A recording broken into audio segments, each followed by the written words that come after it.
I think that we should I think we should carry on and talk about monsters. So one more time, of course, the wonderful Tome of Beast 3 is coming out. And Celeste, you had a very big hand in that, didn't you? Yeah, Can you tell us a little bit about it? yeah, I would love to. For those of you who don't know who Kobold Press is, we are a third-party publisher of D&D 5th edition products, probably best known for our Tome of Beasts series, which are these gigantic books of hundreds of monsters suitable for every environment, all different CRs, all different kinds of creature types. We really go above and beyond to make really awesome and unique monsters. We have so much art, and we're here celebrating the fact that our Tome of Beasts 3 just came out. So it is now officially available for sale in local game stores and then also online on our website. I finally just got my physical copy here, and it's just like so gorgeous. We got them at PAX Unplugged. It was the first time we all saw them in print, and we oohed and awed and sighed over how beautiful they all were. So that's Tome of Beasts 3, and that's a little bit about Kobold Press. And like I mentioned, I am the senior game designer for this company. So I got to see a lot of this process like happening and coming together and just get to really help put together this awesome collection of monsters. That is incredible. Do you have any personal highlights? Things that you Ooh. designed yourself or things that you were looking through and you were like, this for me right now? Yes, I so for this project, I was kind of like we did like most of the monster run, and then towards the end because we really want to make sure that we have an equal share of different creature types and environments. So towards the end there, they were like, okay, listen, we need more underwater creatures and we need more giants. So make that work. So I was like, okay. So for this book, I got to design some really fun, like aquatic themed trolls. So I have like the breakwater trolls, which is this brawling mass of like trolls bound to this magic tide to, guard the edges of islands and such. And then I also got to do a like an anglerfish style giant, like a deep giant that walks across the ground and searches, the ruins of like shipwreckages and maybe even helps a friendly traveler or two. So those are probably the ones that come to mind. Oh, and then I did a big like nautiloid creature, which is basically like a living ship that looks like a nautilus that carries a city on its back, the ruins of some ancient civilization long abandoned. And this big boy is just looking for family and people to live once again in its city. So those are my three children that I suppose come to mind immediately, though I'm sure there's others I'm forgetting. They're also precious. Your babies, your My beautiful babies, monstrous my babies. watery babies. Well, as dead Aussie gamer knows, I am no stranger to the mimic ship myself. Love the Ah, idea of a yes. sentient ship. Oh, My yeah, God. Brian, Yeah. who is our resident, like, mimic-loving kobold, just cranks him out every time, and I promise there are more horrible mimics, in this book as well for you. Oh man, I'm so much looking forward to it. If you are curious, and you are an Anvilite, which I think most of you are here, you can win the Cobalt Tome of Beast 3 and Layers and the Adventures book as well, just by entering and, of course, being selected for the species special category during World Ember. World Ember, it's on right now. If you go to worldanvil.com/World Ember, you can find out what it's all about. You can take part and you can win so many prizes, including so many Kobold Press goodies. Oh my God, it is worth it just for that. So, just saying, if you love Kobold Press and you love monsters, that might be something to think about. Oh my god, we Celeste, angered them. where do you start when you're designing a monster? Yeah, I think I always start with like how do I want to use this or like what do I want this to do? I really view monsters as like the number one probably GM tool to tell your stories or to create agency in the games. So whether this monster is going to be a villainous force that is driving these little encounters, or it's going to be a villainous force that creates your whole campaign, or maybe even it's a friendly force like I feel monsters are so much the core of individual stories and encounters we tell. So I think, yeah, what do I want to use it for? What do I want to accomplish? And then that usually leads me into the fun, the weeds of actual design. Yeah, that's a really good point. And I think that, when you're designing something like Tome of Beasts, you're thinking about, monsters in isolation. But generally, when we're thinking about monsters, we're thinking about them within the larger compass of a world or a story. So, then you're thinking about them as a tool, essentially. Is Yes. that correct? Yeah, definitely. Because, if you have a world that is populated with, like, the hook for this world is there are tons of these deep, like, dark dungeons that have been left over since the dawn of time and people are exploring them, that will really help inform what kind of monsters you want in your world, thinking about them as guardians of these places or like, what do they want? Why are they here? And already you start like those ideas rolling in, like how can I effectively support my world and show off the details of the world through the monster actions. That actually brings me to my next question. Monsters as world building. Yes. So this is really like, how do we make monsters do more than one thing? How can monsters be a part of and convey world building to our players? Yeah, well, what I love about monsters is they are so active. And I think the best world building, and I think we've even chatted about this a couple times, is when you show the pieces of your world rather than telling your players. So showing your monsters what they actively want, the way they engage with the world and the parties around them, the way they react even to adventures can show your players like, oh, that's interesting, why do they want that? Or why is that important? Really putting those monsters where you need them to highlight the things that your players should pay attention to, or underscore those themes you want going on here, is a great way to do it. I mean, this is one of the reasons Ravenloft is such a successful setting because the monsters are all like tortured and they're all dark and they all like have these needs and desires that drive them, and the players seeing that from the monsters instantly go, oh man, this world has caused these creatures to be so messed up, like I gotta watch out. So essentially like delivering the monsters as almost like as a warning. Like this Yes. is what the world does to people here. Yes. Yeah, that's definitely one way you can use them, or you can even have the monsters be the messengers and heralds of the plot, of what you want. If one type of monster like comes to your party in need of assistance, and because there are so many different creatures in these games that, if you have celestials coming down and saying like, "Listen, the heavens are being torn asunder, help us, heroes," and then you have fiends on the other side going, no, no, it's the celestials, they're the problem, help us. Instant action Yeah. there, and tells them so much about a conflict that is happening in the world. Yeah, absolutely. And I think that, as you said, monsters are such a powerful force for world building. They Monsters often don't work in isolation. They often work with others. They exist in an ecosystem. So by understanding one part of that ecosystem in more detail, you can understand a lot more. And Yeah. that's not just true of biological ecosystems, that's true of like magical and divine ecosystems as well. Yeah.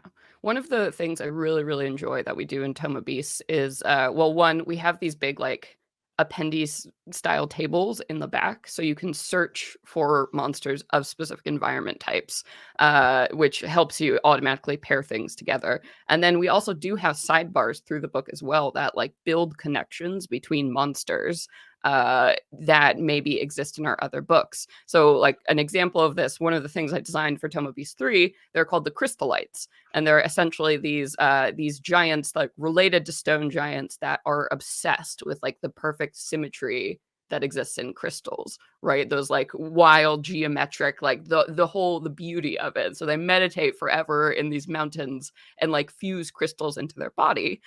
And then, of course, the like Megan, our wonderful editor, when I handed over this monster, she's like, "Oh man, this reminds me of a monster from Tome of Beasts 2, which is the Crystal Mind, which is this crystalline entity that totally has like psychic, I know, reaches out to other people in the world." So we made like a little sidebar going like, "Oh yeah, of course, crystallites, if they find this creature, want to share knowledge, want to maybe even potentially worship it. So they might be encountered as a unit."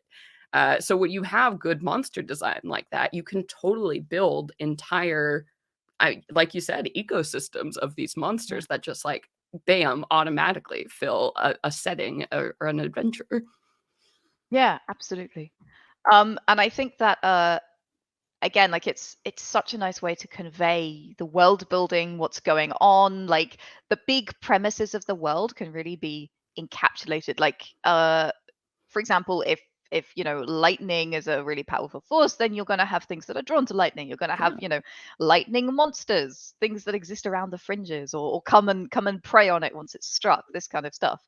So I think you can really, like, whatever is important in your world, making a monster about it is a great way to be like, here you are, players or main characters. This is important. I have wrapped it up for you in a Hello. lovely bundle. Yes, you keep being attacked by dragons. Perhaps you are playing the Dragonland setting. I don't know. Like that sort of those gifts. Yes. Yeah, absolutely. And I think that, as world creators, as game creators, this is a great way to, hang a lantern on it and be like, look, this is important because I made all of these monsters that are Mhm. it's related. It's related to people. Um, Yes. so monsters as world building, obviously something super close to my heart. Of What course. about monsters as plot? Of course, 7 basic plots. I have it back there. Overcoming the monster is one. It's number one on the Yeah. 7 basic plots. Is overcoming a monster. Monsters and plots. They're like this. Tell me more Yes. about that. Yes. Well, so something that I love about good monster design, and I think something that might even get overlooked a little bit, is just those glorious like monster descriptions that come even before the stat block. I feel like when you design a great monster, you have so many hooks that are built automatically into that text. So when you read a monster page, your mind should be set on fire about how you could use it and what kind of stories you could build around it. I mean, in the case of like probably undead monsters are maybe the easiest to look at, just as an example. The fact that these creatures were living and then now are not and are back in the world influencing them is automatically a plot right there Yeah. as you're filling in, because already the assumption is that something is horrible has happened to these monsters to Yeah. make them this way, right? Yeah. So what Instant is that backstory. story? That's a backstory, right? It's built-in backstory that makes these monsters so exciting. So revealing the pieces of that or helping your players understand what that is in the game is one of the most exciting things for me. I mean, I'm obsessed with like monster of the week style, the revealing what a monster is about and like seeing how it acts and putting the clues together is so exciting and satisfying for me, and I feel like a lot of players as well, to get to the bottom of like why things are the way they are. A really big part of um, the overcoming the monster plot is the relationship between the monster and its layer. And if you don't know what I'm Yeah. talking about, guys, I'm talking about Christopher Booker's The 7 Basic Plots. First part of this book is absolutely amazing. Don't read any further, it gets very weird. First part of this book is absolutely amazing. Um, and yeah, the relationship between the monster and the lair, when they're far off, when they're in their lair, that kind of dynamic is a really fascinating one that it gives so much to a story. Like whether you're writing or whether you're GMing, I feel like there's something really interesting about that relationship. Oh yeah, I mean, and going into the lair of the beast, right? That's such an idea, right, that we've seen in every like mythology tale, whatever, because it's forcing characters who are just presumably normal-ish with a little bit of superpower people like walking around in the world, and by stepping into a lair, we are actually inviting the players and the characters to go into a place where none of their assumptions are correct, where they're no longer making the rules and they have to discover what those rules are to overcome them. So it becomes a really fun interplay where really like storytelling just takes off because it's leaving the familiar behind and creating a space in the world that operates on totally different rules according to what the monster needs. Yeah, absolutely. And I think that there's the layer and the monster creates an emotional response, Oh and that's yeah. one of the things I like about that. It's a space where the monster is always dominant. It's a space that the monster considers to be their own, so maybe they react in a more vulnerable way, but also a more defensive way if they're far away from the layer, how are they reacting differently compared to when they're in the layer? And that's what I love about monsters. It's not what they are, it's who they are, how they show themselves to be. Do you know what I mean? The way they react and act. Yeah, this is like part of one of the reasons I think dungeon design is really fun too, but also very hard because you have to look at these monsters and go, okay, really? Why are there all these monsters like in this like 7-layer trap-filled thing underneath the earth? It really does become like a mental exercise in how does this serve the creature? Why has it chosen to be here? Has it chosen to be here, or like what got it here? And those questions can lead into a lot of interesting answers that perhaps you end up finding out more about the motivations of the creature than you ever knew going through these exercises. Another one I like to do just to kind of get you thinking in that vein is like taking a god, any god from any mythology or in the game, and imagining what its like home would look like. What is its like bastion? What is its palace? Because gods don't need things like food and water. So when you have like boundless creative imagination, what kind of space do you exist in? And scaling that down from there to each individual kind of monster can help inform a lot of your design. I love that. I think that's so astute. Yeah. So we talked a little bit when we talked about Ravenloft about, these monsters that are part of the setting. Yeah. And I wanted to touch back on that because this is really important. Whatever you're using monsters for, this is super important. How can monsters reinforce theme? Yeah. So there is a challenge when you are designing monsters for role playing games that because you want, of course, the great flavor, the great story, the great descriptions, all of this background information that's more narrative in place. But you also have the challenge of how do I show that with mechanics that work, right, and aren't going to be so maddeningly unclear to my players. So really like playing, I think layer actions and regional actions are a wonderful way to do that because you can kind of pull in those more narrative pieces. So if they can affect the world around them, creating strange weather that makes us, evoke emotional responses, right? If a creature has a perpetual like misty, gloomy aura, that automatically already contributes to like setting up, your setting and Love that. selling that point.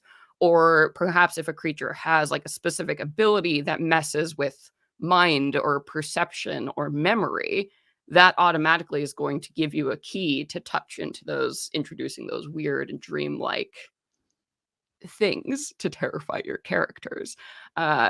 So really, yeah, finding those things that can touch on your reader or your players, that mood, give them that like human like ooh, I feel a way about that. That is such a powerful way to establish like mood and setting an environment. So you've talked about making monsters feel dreamlike, and I think that's fascinating. I love that. What about making monsters scarier? Yeah, I think the scariest things for monsters, and actually, I recently wrote an article for Arcadia about cryptids, like how to use cryptids in your D&D game, right? Because man, power like players are so powerful. So why would you be Mm, scared of like Bigfoot or Mothman in your games? The thing is, it's all about the way you tell the story of these monsters, and often things are much scarier when we don't see them directly, mm, when we learn about them. So we involve like first start by showing what has happened, like what these creatures have done. So interacting with the victims of this monster or seeing like the wake of an attack from this thing, but not actually seeing the monster and allowing the characters to see that piece with the relative safety of not having the monster staring them down in the face, right? And then maybe have that like that first encounter and it's brief and maybe it's not the penultimate encounter, and then finally as the players are gaining more and more knowledge, facing down this monster, because the scariest thing ever is the unknown. And I know in games especially like D&D where you can get so much information from ability checks and such, it can feel sometimes your characters feel immortal. They're not scared. They understand everything.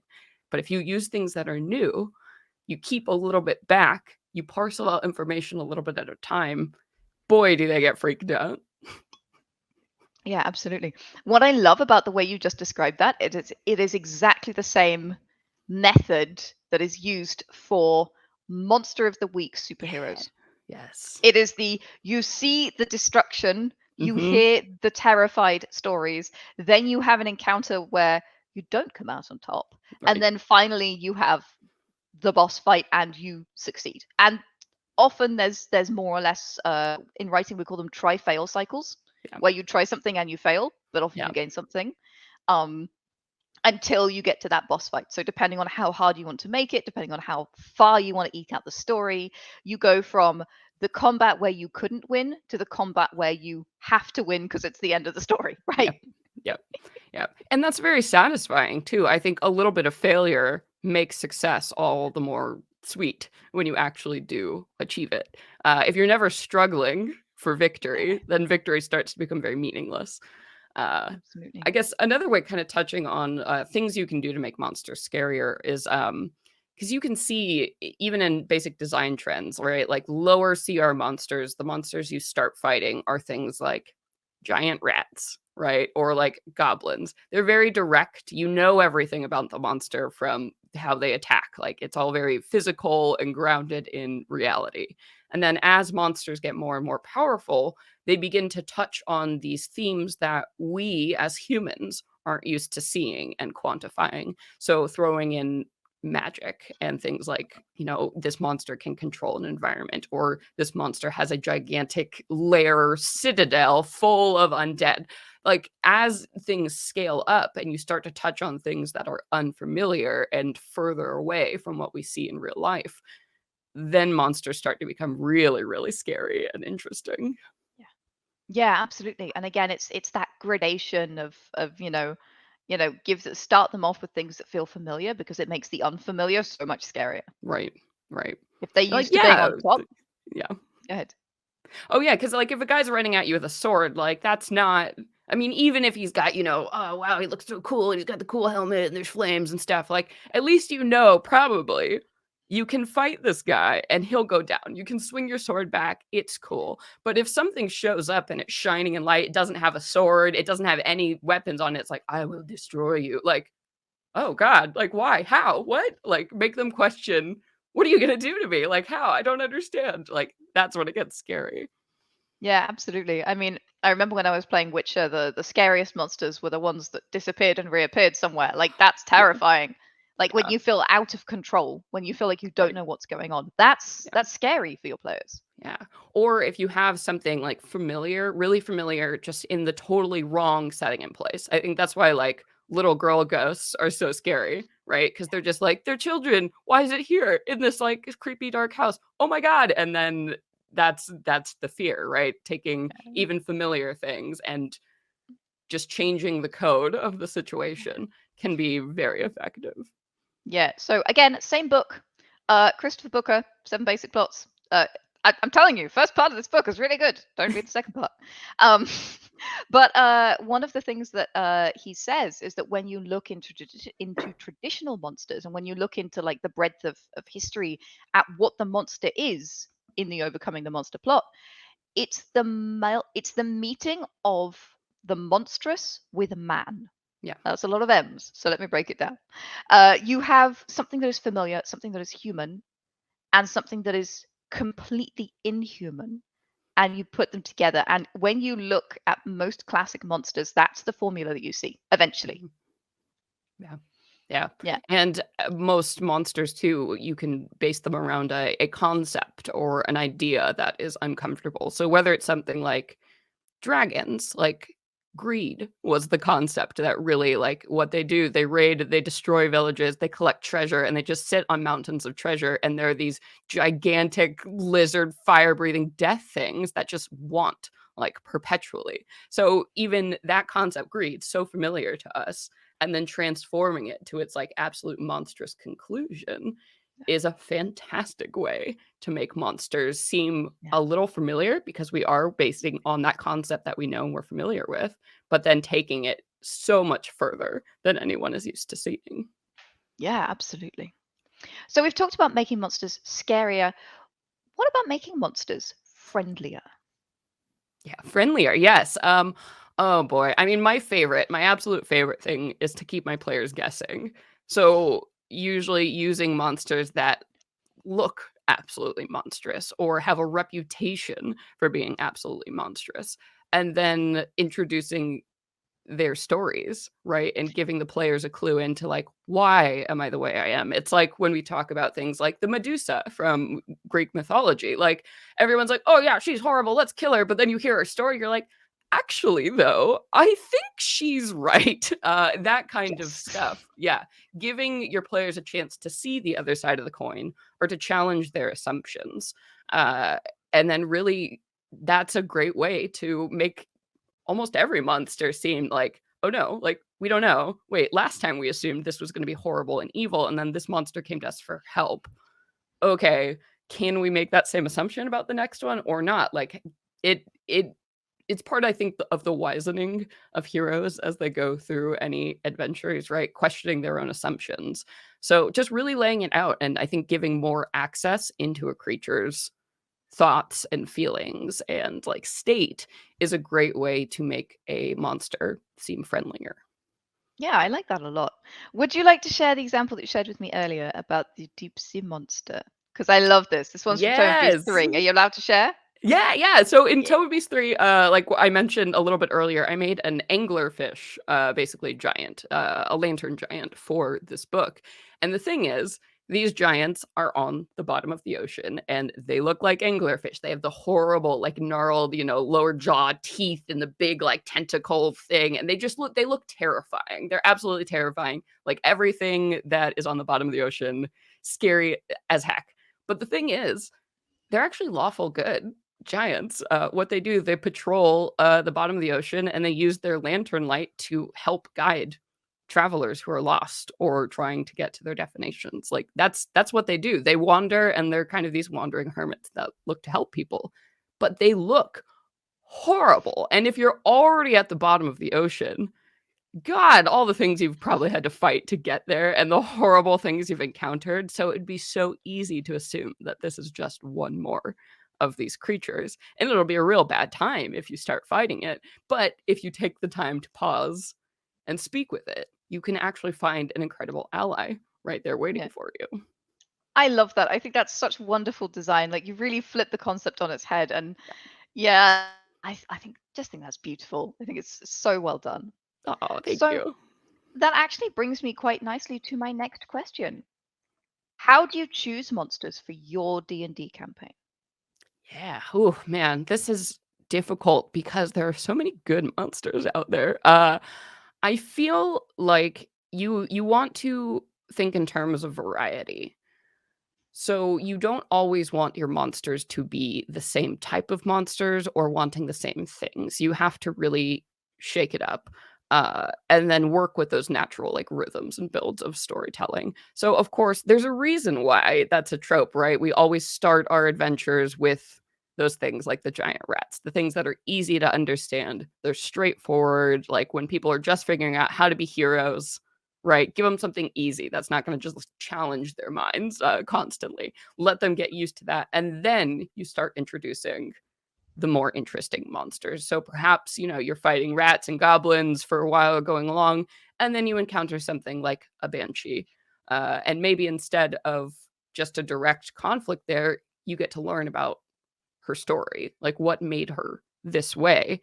And you get to feel a little empathy for a monster for the first time. Yeah.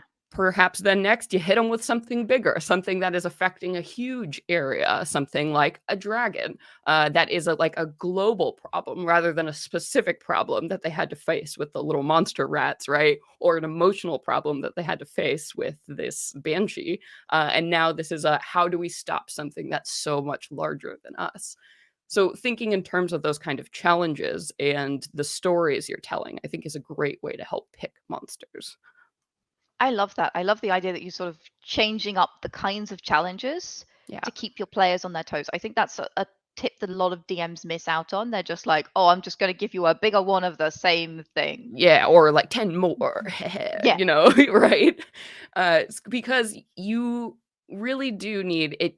This game can, like any game, can just feel like a slog if it's the same kind of yeah, thing and you get into the rhythm of, okay, it's a little harder, so I hit harder. It hits harder, I hit harder. yeah. Instead, hit them with something else. Play to their strengths as humans. Play to those different pillars of gameplay. Like hit them with something exploration. Like man, doing a dungeon like a cavern crawl with like ropers on the ceiling that look like stalagmites, like that feels like a very different challenge than being, one-on-one challenge to one-on-one combat against like a dread knight.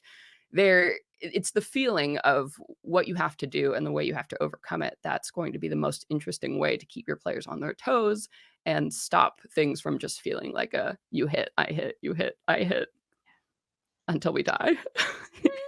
Yeah, it's that level up dance where just like everybody's hitting harder and the same thing is happening. Yep. Yep. And you're like, oh, I can see, the program is just increasing difficulty, right? That's not what you want. You really want to think about those different narrative challenges you can do. And then also, like connecting it back to world building, your world will feel more real if you have these different types of challenges. Because if it's one challenge all the time, that doesn't tell you anything new. Yeah. Yeah, no, absolutely. Um, so that's how you choose monsters for your D&D campaign. How about tailoring monsters to your players? Any Oh, tips on that? yes. Oh gosh, yes, this is fun. So this is where those players who write a bunch of backstory really come in handy. I feel like there are so many opportunities, usually it written in character backstories, like, oh no, my family was destroyed by this unknown thing and I must seek vengeance. Or maybe even when I was a child, I was gifted my magic powers by a strange being and now I want to find them and help them. Or any player that's a warlock in D&D gives you access to all kinds of monstrous hooks because wow, if your patron has this much power, it probably has servants that have that much power or less, like wandering around, maybe even angry about the fact that they gave you powers instead of them. Or even like I mentioned before, finding those concepts or those ideas that are so core to your players. Like if you have a paladin that's so much about their faith and like that is what it is, and like never having questioned that, maybe introducing something like a fallen celestial or like really challenging that with a fiend whose values align the exact same way with their zealous like values. That can be so scary to have to confront. So finding those little things, those concepts that are core to your players, and then finding the monsters that challenge those is a very, very exciting way to make monsters. Yeah, there's a reason that villains say, "We're not so different, you and I," at the end of It's everything. true. Yeah, right? Because that's the core of it. I mean, those are the good villains. The best villains are the ones that you go, "Oh man, I totally understand why you're doing this. I can't agree with you, but I see what you did there." Right? Like those are the ones where, "Oh no, like I'm just one step away from that." Like that thinking is so familiar. Like those are the best kind of villains. So we've talked a lot about monsters as concepts, monsters as world building, monsters as plot, monsters as character. We talked about making monsters scarier and friendlier. We've talked about monsters as theme. Let's talk a little bit more technically about Yeah. monsters. So if you're a beginner DM and you want to start homebrewing, there's really two ways to make a monster, titular concept. The first one is to reskin. So you take a stat block that already exists and you say, okay, but I don't want it to look like this. I want it to look like that. The other way is to create a monster from scratch. So let's start with reskinning because I think for a beginner GM, if you're Yes. new to the system and everything, whether it's Definitely the D&D place to 5e start. or Yes. whatever system you're playing, start by reskinning something. What would you say uh, are your tips on reskinning? Let's say reskinning low CR monsters. Yeah. So for reskinning, the best and most important thing to do is to keep the numbers intact, and then change everything around it. So obviously, reskinning is going to be most of the time super easy if you're picking something like, okay, one bipedal humanoid-ish looking monster will easily convert into any other of that kind. But if you have something like, I don't know, a four-legged like wolf creature and you want to make it into a person, then you have to do a little bit more work, but I think a lot less than people actually expect. So the things you're going to want to change specifically for D&D, the things that are going to help you are if it has like a movement, just switching the type of movement, but not the speed. So like if it is like a four-legged dog creature thing, and maybe you want to make it like a winged something, just switch that 30-foot move speed for a 30-foot fly speed. You keep the numbers intact. There you go. Bam. Or if it has a certain kind of ability, you want to give it like a magic flavor. Instead of its sword attack, like on the normal base doing slashing damage, swap it up to be lightning. And then, like, there you go. But keep it the 2d6 or the whatever it is. So, really keeping those numbers intact and then finding a cool way to describe this thing. And then looking at, are there going to be issues with like how it moves? That kind of stuff is just going to be your first considerations. But keeping it as true to the numbers as possible, because that math, a lot has gone into the math of monsters. So really trying to keep that intact is the best way to reskin anything. Yeah, absolutely. And I would say one of the easiest ways to start is just say, okay, it's not an ice method, it's a fire method Yeah, or and a then yeah, lightning method you or switch that something. frost becomes fire damage. Boom, you've done it. Exactly. And I think once you start with something really simple, you can, push and push and push and try and try and try and make your own weird concepts, and keeping the stat block looking pretty similar and changing damage types and stuff. No, Yeah. absolutely. Or as you're getting more advanced too, again, because the math is the hardest part and the part that like trips people up for monster design. If a creature you want to start with has a particular feature that you feel like doesn't really work anymore for your reskin, find a different monster around that same CR or power level and just swap that ability for that one.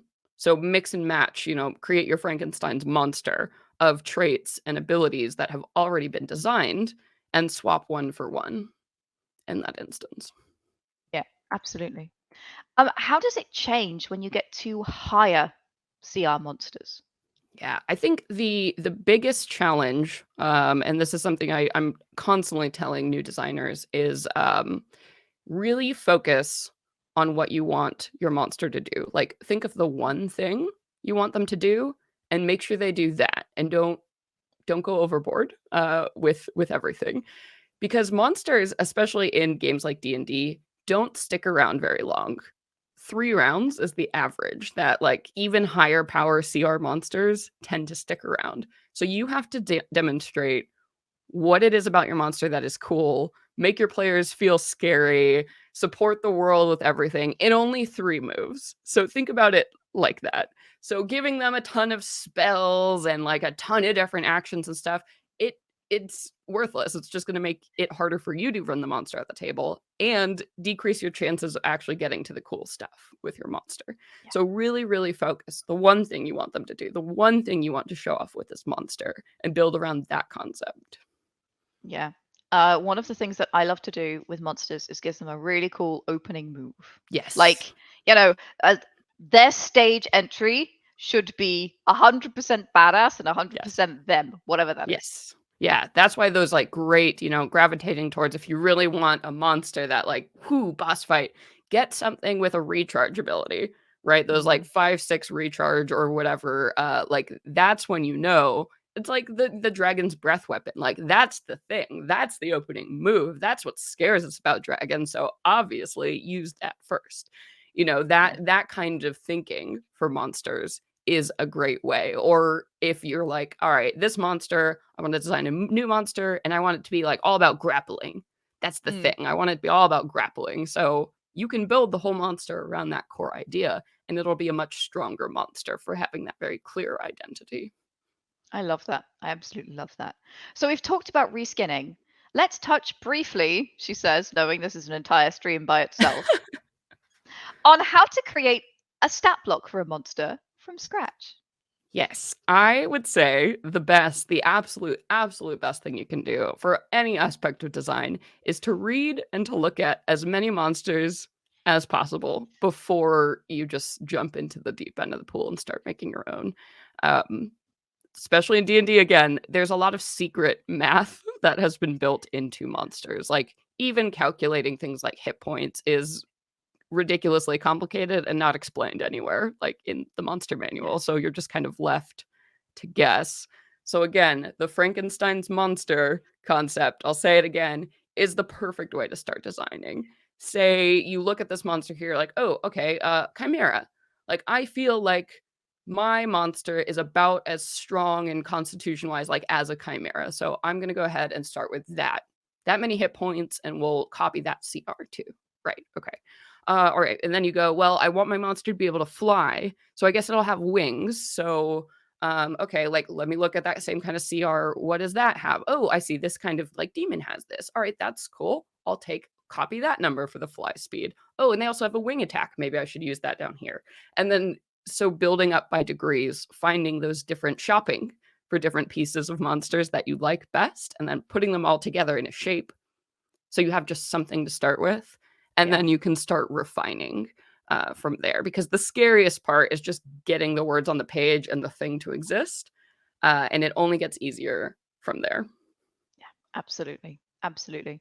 And yeah, you're right. Like when I started doing game design, I looked at the game master's manual because, that's what you do. And I was like, oh, look, there's a whole formula for making magic items, and there's a whole formula for this. And for the monsters, there's nothing. There's nothing. Why There's is like there nothing? I know there's one table that's like, here's the CR and XP, and it should probably be around here maybe for AC and stuff, but like all the little micro Oh, yeah. things that go into it are never really explained anywhere. So the best way is absolutely to do your own research and like watch for the trends.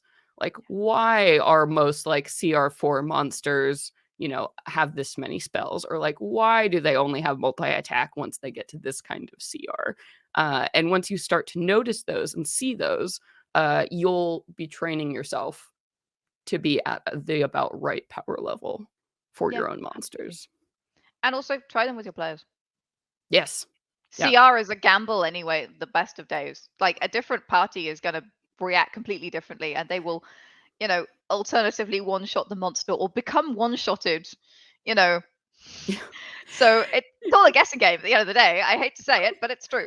And keep in mind too, like when you're looking at CRs and stuff, monsters are typically designed for a party of 4 adventurers, only 4 adventurers. And I don't know if I've ever actually had a table of just 4 people. I've had less, I've had more, but so when people are like, I'm stomping through these monsters, what's going on? My 8 players are just like killing everything.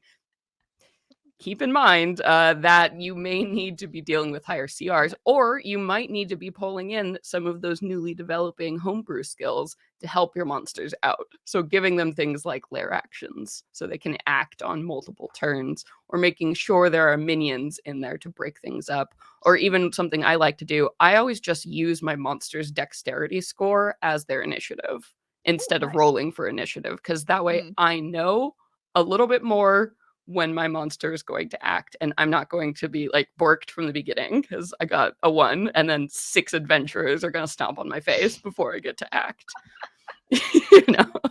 Honestly, if you have 8 players, just every monster brings a date. Every monster, there you go. Yeah. We're all twins. Every Yeah. monster in your world has a twin Yeah. that pops Theme up. of the world mirrors. Every monster has a twin. Everyone has a mirror twin. All of your characters have dark versions of themselves walking Yes. around. There you are. We've just made a campaign setting. There you go. You're Boom, welcome. we've It's done it. horrific. Boom. And I think on that mic drop, it might be time for an audience question or two. Oh, yeah. Let's have a look here. Do you like to use random reaction or behavior rolls at the beginning of your encounter, or do you like pre-selected behavior in your monsters? For me, I tend to build when I'm using a monster to like build a story. I really don't go with anything random unless that is part of the monster's character. But if I am doing something like a dungeon crawl, those are the places where things like random encounter tables and like monster behavior really shines and kind of ups the difficulty because the monsters like guarding dungeons usually weren't expecting adventurers to come in. So that's when those things like the random behavior or reactions really shine and feel like a natural part of storytelling. Yeah, absolutely. Tellers asks, any tips on making normal creatures into awesome monsters for a game? Ooh, yeah. Yeah. Well, what is great is a lot of like normal creatures, beasts and such, have been given stat blocks in WotC products, and also I know in our Kobold Press, our Tome of Beast books, we do tons of appendices of these. So always starting there is a great thing, and then, like I mentioned again, just like shop around for what you want them to do, those abilities, like those fantastical supernatural things, and then swap some of their natural abilities in there and give them like one thing that they do because boys are going to be scary when oh look a cute little rabbit and then boom like thunderclap lightning blast round Electric one. bunny. Yes. And then people are going to be super freaked out. So yeah, give them that one thing, really focus on what it is that you want to elevate into the extraordinary and find a feature for it. I love it. I absolutely love it. I think that is sadly all we have time for today. Celeste, I could hear you talk for hours on monsters. It has been I anything could but talk for monstrous. hours. Monsters. Thank you. Any final thoughts on monsters? A final piece of advice for our beans here. Some of them will be creating species for the very special Kobold Press World Ember special Woo! category. Whoop woo! Yeah. So, what should they be creating, in your opinion? Who is definitely not going to be one of the judges. No, no, no. Uh, I would just say, just as a last piece of advice, like read everything you can about monsters and don't be afraid to make monsters the core of your adventures. I think that's a great place to start. People are hesitant to do that for some reason, but like if you're flipping through a monster book, I guarantee that you're going to stop and find something that would make an excellent encounter, adventure, or even a campaign arc. So don't be afraid to make monsters, the seat of honor in your world building. I love that. It's called Dungeons and Dragons for a reason, people. The There, dragons are it's the right monsters, there. everybody. Right Yeah. there in the title. It's dragons and the homes they live in. Yes. Yes. It's like Together. location, location, Wonderful. location, dragon edition. Yes. And we are the people going and stealing stuff. Yes. Oh dear. Sorry, I got very silly very fast. Speaking of very silly very fast, I have a silly amount of monsters to give away today. I have Woo. not just Tome of Beasts, but also Tome of Beasts 2. And I have a winner. The winner is Cow Two Face. Cow Two Face, are you here? Please say something to claim your prize. Gosh, I'm so Well, excited for you. So many good monsters. Over 800 oh, monsters to read about. there's an Ogrepede in there. Just Yep. saying. Good luck with that. Welcome to the Fun nightmares. fact, the designer who did the Ogrepede, which is absolutely horrible, is also the designer behind a lot of our like really cute angelic monsters. Aw. So that was just she just took a turn in the dark, and then sometimes we get Ogrepede. Most of the time, we get very cute celestials. I'm up with that. I created like humming ferns and crystal bees. I also created stuff that was so dark it was cut from the Dark Crystal Yeah, you're like RPG. I can't. Janet, why? They were reading it and they were like, Janet, we can't put this in here. I was like, you said go crazy. You said do anything. You said. But it's all good fun and they were all happy in the end. Even the monsters. Yeah, that is that is where we are now. Congratulations, Cow Two Face. Celeste, thank you. Just a couple of notices. Forge the Future is live right now, so don't be a monster. Go fill out the Forge the Future survey because we are making World Anvil even better, and we need your feedback to do that. Yep, every year we do a survey. Every year you suggest things like family trees and the autolinker and the D&D Beyond integration, and then we make them for you. What will it be this year? We won't know unless you fill in the survey. Go fill in the survey. I'm not creepy. I'm adorable. Also, of course, World Ember is live right now. 10,000 words of world building in December, and you will end the year with a massive achievement under your belt. Your world will be stronger, richer, more fruity, and of course, there is a chance to win so many Kobold Press prizes. Oh my god, Celeste, do you even know? Do you even know? There's so much good stuff. I know like you mentioned, our Tome of Beast 3. So this like beautiful guy paired with the Layers book, which is all encounters for those monsters, specifically ready to go with maps and such. We've got awesome pawns of all the monsters going on here, and that's just even the tome stuff I know about. I'm sure there's even more. We make a lot of books, and they're all great. And I'm Yeah, and biased a little, but I'm not too much. They're really great. So well, you I'm didn't make them excited for all, you. but they are all awesome. So this is a completely unbiased opinion. I've never read a bad Kobold Press book, and if you are into world building but not into D&D, their guide to world building is what set me on the path that made World Anvil. Just saying. Just saying. Fantastic. Guide to And we world just building. recently That's came what out with World Building Volume 2. which is People enjoyed it so really much. excellent. So, Yeah, yeah. absolutely. And your guide to game design is also fantastic. Again, when I started doing game design, I was like, I have to read this, and I did, and it helped me Yay! so much. So Great. like just they're very helpful books. The Cobalt Guide series is one I have recommended to so many people. It's really fantastic. Oh, And we're good to giving hear. away a bunch of them as well. So there's Yay! every reason to take part in World Ember, every reason to have some fun world building. And yeah, Cobalt Press is awesome. I think that's basically monsters are It's a awesome, good Celeste summary. is Yeah. awesome, and Cobalt Press is awesome. It's kind of where we're at today, I think. Um, if you are curious about the World Ember stats, they are going up live right now over on the World Ember page. So you can go and see who is killing it in the word count, killing it in the likes competition, and basically just making it rain words, making it rain awesome. If you are sticking with us here over on Twitch, we are going on a raid, and our raid shout is Light Up the Forge. We are going to go raid the Rookery, where Andy Law is talking about all things Lawsome. Yeah, you can tell him I said that. Um, just hanging around talking Christmas. I think this week they're doing Christmas traditions and how you can incorporate them into your worlds and games. Some of the best, most famous game designers just chilling it down there. So yeah, if you haven't heard of Andy Law, go and check them out because yeah, not just an awesome game designer, also really cool guy. Uh, that is all from us today.